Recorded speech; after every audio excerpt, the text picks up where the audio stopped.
I'm on my full throttle, spitting fire from the Conde Cabo. And we be spitting from the Conde Cabo. And we be spitting from the Conde Cabo. And we be spitting from the Conde Cabo. What's going on YouTube? So today we are back at it on the 1J car. So I've been grinding, getting everything in the engine bay pretty much squared away. I need one more V-band for the intercooler setup, but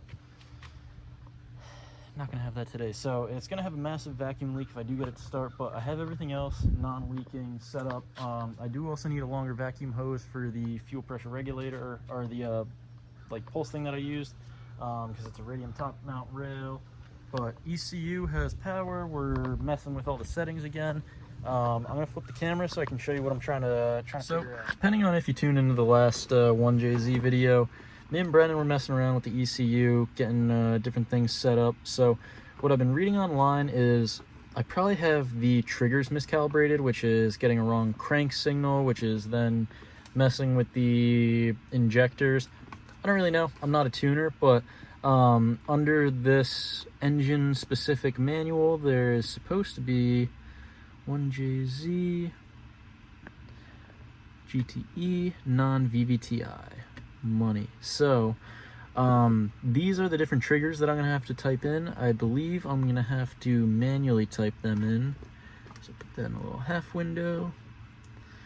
I'm gonna turn the camera off because I really don't know what I'm doing. So I'm gonna try to figure out what all this means, and then I'll get back to you if anything seems to be working. So I've been going through all the menus here on the ECU, just double checking everything, making sure that it looks right, comparing it to different things that I'm seeing on forums and different things.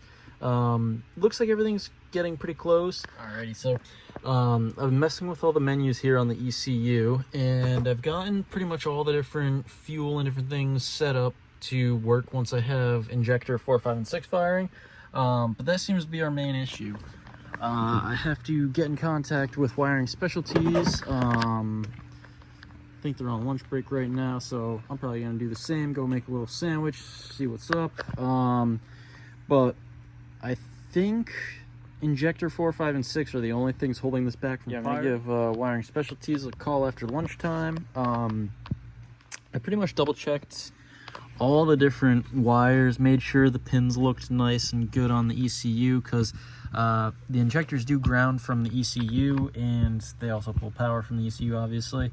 And what a common problem is that the plugs, the pins will back out or something like that, and you won't be able to get contact, and then you're gonna have injectors not firing. But it seems like all those pins are good, so I don't really know if that has anything to do with it, but hopefully it's just something stupid in the ECU.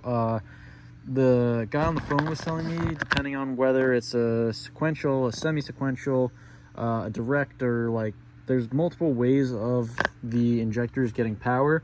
So if you have it switched in the ECU wrong, it could only be sending power to 3 injectors. But he said it was weird that it was like in correlation to 1, 2, and 3, and not like 1, 3, 6 or something like that. But I don't really know. I don't really know how these are supposed to work. So hopefully someone's gonna be able to help figure it out. I'm gonna give the boys over at Wiring Specialties a call.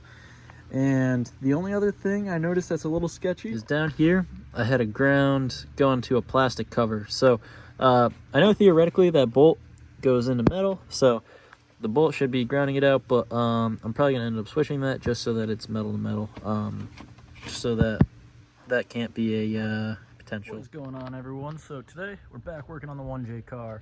I know this thing keeps getting pushed off to the side, and I keep saying that I'm doing work on it and not really showing much, but that's because I feel like I've just been grinding on this thing without making a ton of like visual progress on it, if that makes sense.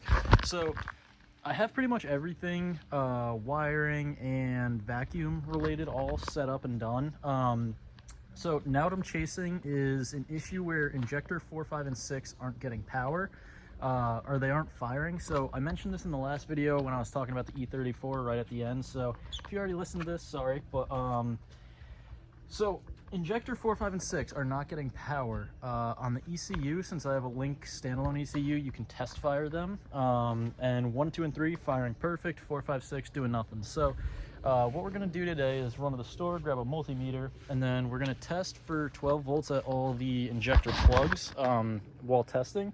And then after that, we can unplug plug A and B at the ECU, and we can actually check for power up there once like in the plug. So this might be kind of hard to hear, but over here, these are the output pins for the ECU. So you can go into here, injector 1, 2, and 3 say injection next to it. 4, 5, and 6 don't seem to have any programming, but you can come over here and you can test the fuel. So listen, you can actually hear the injector firing.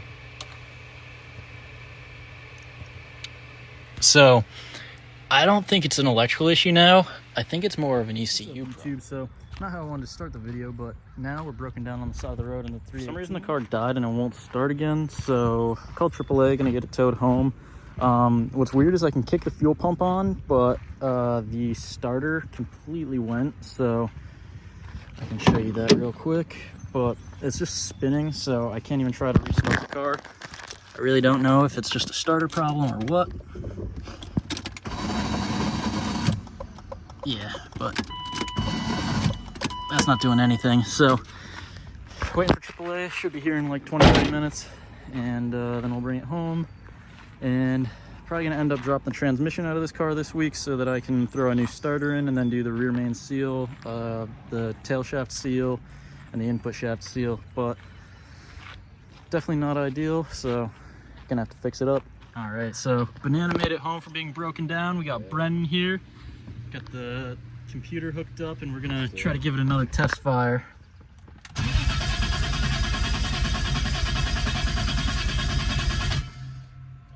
Might need more fuel. Gotcha. Actually, you started. All right, so this is test number like 10, but we've been messing with the ECU settings and might have figured out the calibration stuff, so. Oh, we definitely have oil pressure at the turbo. Word. It's a little bit.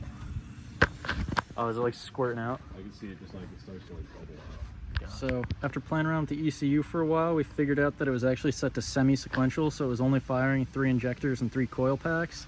And then the crank enrichment was a little off, so right now Brennan's messing around with that, and we're gonna give it another test fire. All right, cool. So on the last test fire run, we got a little bit of smoke coming out from the exhaust area. So messed with a few more things on the ECU, and we're gonna give it another test fire in a sec. All right, we're running. Weird.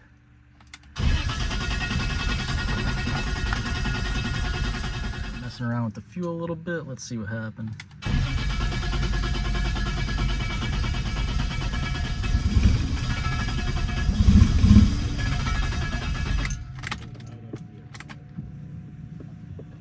right, another test.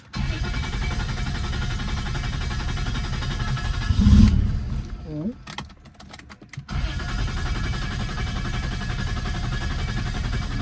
YouTube. So next day we are at it again. We are working on the 1J again today. So right now we're currently running to the auto parts store. Got the homie in the back. I got to get a oil feed fitting because right now it's just leaking out of there. So I'm gonna pop that in. Then I gotta adjust the fuel tables, as you saw in probably the last clip. The car was cranking, seemed like it wanted to start. It was firing, but either timing or fuel or something, maybe both, are a little bit off, so the car won't stay running. But we're getting there, and should be running hopefully by the end of this video. What's going on, YouTube? So today, another beautiful day out. It's July 3rd. Skies are clearing up. It's been like hazy the past few days, and not the best weather, but nice blue skies today. So out here working on the 1J car. I'm not exactly sure where I left off on Sunday because I was getting a little frustrated with it, so pretty much just like turned the camera off and was grinding with it. But I got it to crank over, fire, runs for like a second and a half on pretty much the priming. The fuel pump keeps kicking off as soon as the like power actually goes on, so the car just sputters off immediately and it's not holding fuel pressure. And so today what we're going to do is hook up the laptop, see if in the output pins for some reason it might be just like the injectors, it might just be something within the ECU. So gonna fiddle with that. Also I want to double check, I'm pretty sure I have the fuel pressure regulator hooked up, but who knows, I might have it hooked up backwards, and that might be my issue the whole time. So we're gonna mess with it. Doug's gonna be here in a little while, and a couple buddies with E30s are gonna be here in a little while. So yeah, we're gonna have some cool engine swaps in the driveway. They all have actually every single car in the driveway is gonna have an engine swap, other than like daily drivers and the yellow car. But yeah, all the fun cars are gonna be swaps. All right, so I got the laptop plugged in, getting it charged up a bit because it died overnight. I think I hear a V8 coming up the road, so Doug might be getting here in a sec. Oh, yeah, there he is.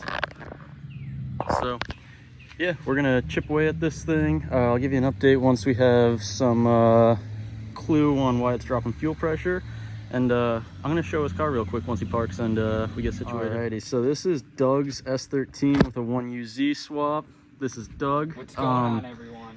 I showed this car a couple videos ago when we were at Lock City. I was riding passenger, so he's done a few things since then. The car is nice and dialed in. Looks so good. Take it out next weekend, hopefully. Oh yeah. Another shakedown at Lebanon Valley.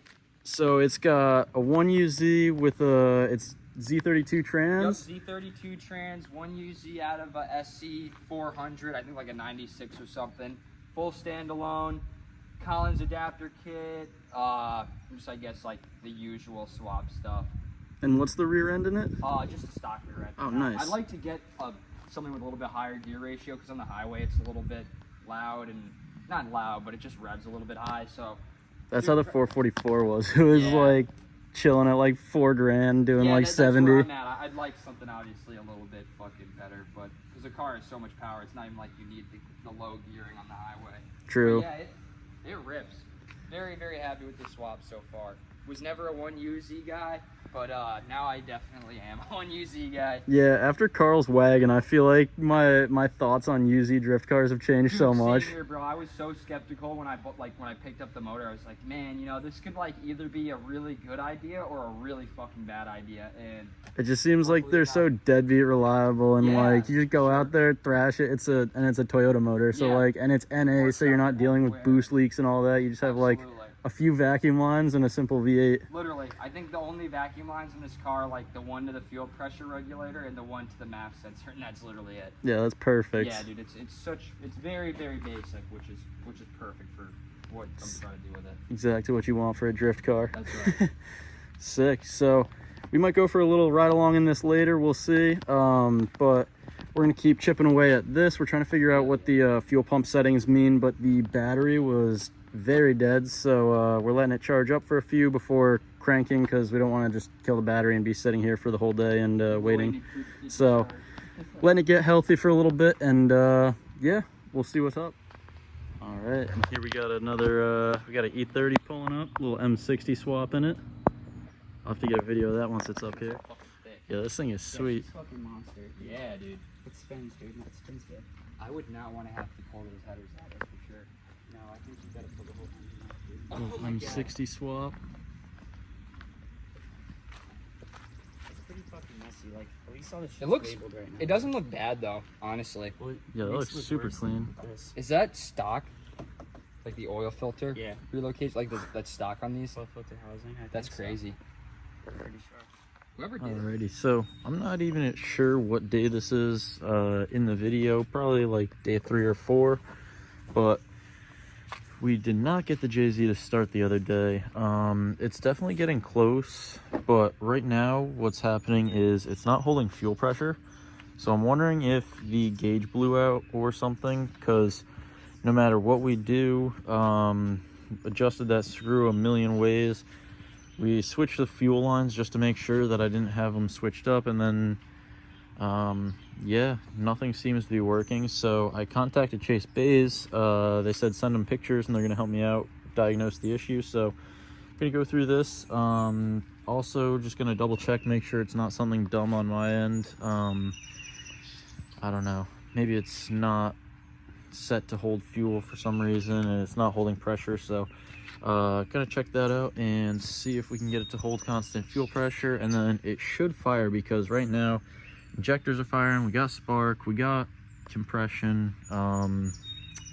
I don't think there's any vacuum leaks really, so not really sure what's up other than the injectors require a minimum of 43 pounds to fire, according to the IDX 1050 like chart. So maybe since the fuel pressure regulator doesn't seem to be regulating too much and it's hanging out around 20 to 30 pounds, that's what's preventing it to fire. So gonna mess around with all that today and see if we can get it to go.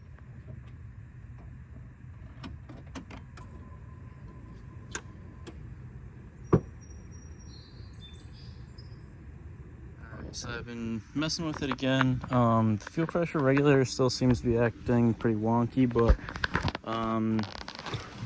let's see.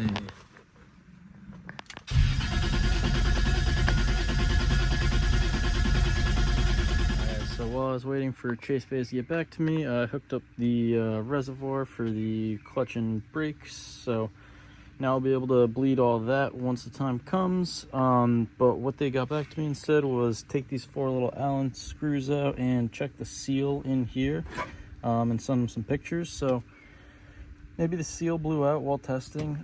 The pressure never got above like 40 or 45, I don't think. So I don't know why that would be, but maybe it's every once in a while there's like a bunk seal. You never know. Loosen the little nuts on top of the regulator, popped it apart. This is what the inside of a Chase Bays fuel pressure regulator looks like. It's got this little gasket thing. I don't really know what it does. Looks like it's still alright. But this thing doesn't seem to be holding pressure. Not sure if that's something that I'm doing wrong on my end, but they told me to send pictures of the inside, which leads me to believe maybe there was some sort of failure. So trying to track that down, but brakes are looking good. I'm gonna be honest, we probably have enough content to make one video out of this. So this is gonna be working on the e36, getting it almost started for the first time in 10 years, but sadly it's not quite at the point where it's running steadily. I just have that one clip of it kind of like cranking over and firing, but I haven't done it a ton of times because I don't want to put the engine at any harm. I want to get someone who knows what they're doing. Probably have Brennan come back and take a look at the ECU again, because now that we have like pretty much everything working other than holding fuel pressure, which I could throw the stock regulator in and that would hold about 40 pounds, which should be enough to start. The only thing is with the IDX 1050 injectors and that size turbo, it's definitely going to be wanting more fuel than the stock like 40 pounds, I would assume. So gonna keep tinkering with it, but this is probably going to be the end of this video, and thanks for watching and liking and subscribing, and I'll see you guys in the next one. Times with the bros and the shit, and we roll with the cars, and it goes like, I don't wanna be lonely tonight. Don't wanna be lonely tonight. Don't wanna be lonely, so I spend some time with my homies. I don't wanna be lonely tonight. Don't wanna be lonely tonight. Don't wanna be lonely, so I go and spend some time with my motherfucking homies.